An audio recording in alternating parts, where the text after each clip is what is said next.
how to create a warped, colourful design like this in Photoshop, CC 2021, but earlier versions as well, 2020, 2019, etc., PC and Mac.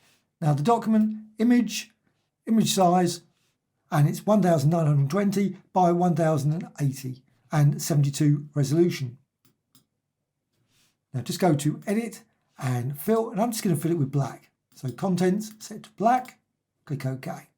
Now go over here to this one is the single row marquee tool. Now that might not be there, might not be in this position where you see it, but you've got down the bottom, you've got the extra tools. You can expand that out and find the tool there.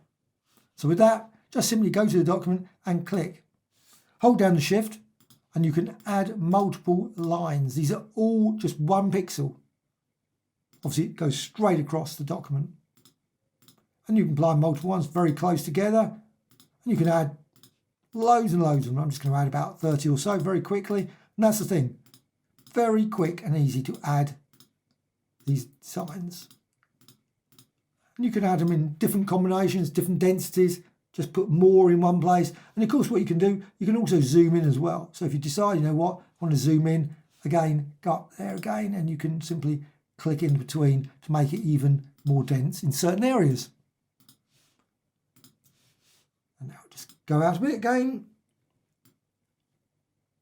All right, so let's just see that. Now you can see the entire design. Now I don't want the history there, so I'm just going to remove that. Go to the gradient tool. Now the gradient tool may not be in that position, depends on your customization of your Photoshop. Go to the gradients, and there's a whole range of gradients. So just go for a nice colourful one, maybe select that one. You can of course modify it, change it in any way you want. Go to the linear and also set to normal. You could also use of course different or other blending modes as well. And simply add it across. Simply drag across and you can see already you've got some colour there. Go to select and deselect and you can see now you've got your lines. What you can do if you want to, you can brighten up the colour.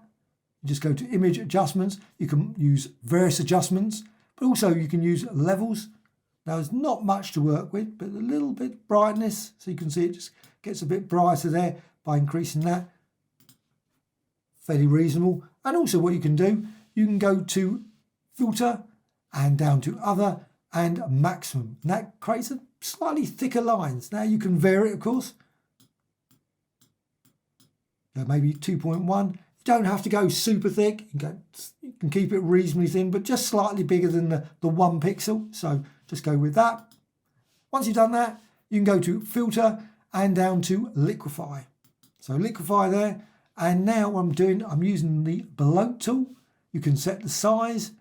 Now I'm going for about 1,000 or so. And also density about 50, 67.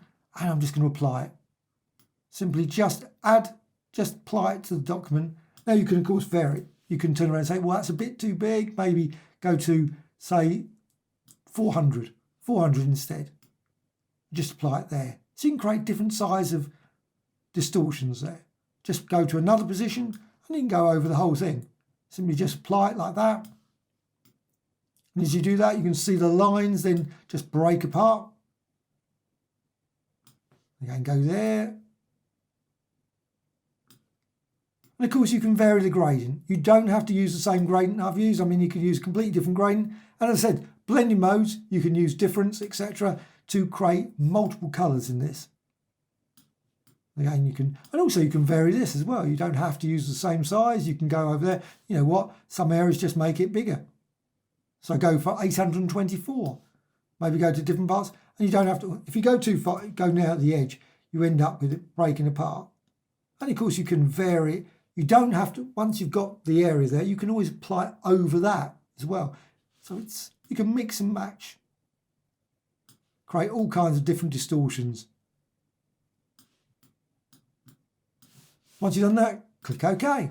And you've got your design. So you can see there, I've got that sort of nice weaving design, but all kinds of different things depending on the size of the Liquify brush and where you actually place it. So you maybe have 3 or 4, 5 or 6, whatever. You can always, you think, you know what, I don't like that. You can always go and do it again. So filter and go to Liquify and simply apply it again, just in different areas, different densities, different sizes.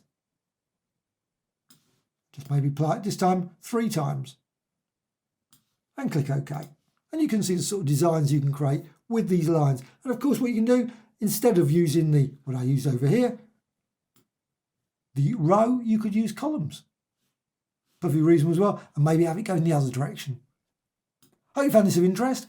Always adding new videos all the time. A dislike or like, always appreciated. Thank you much.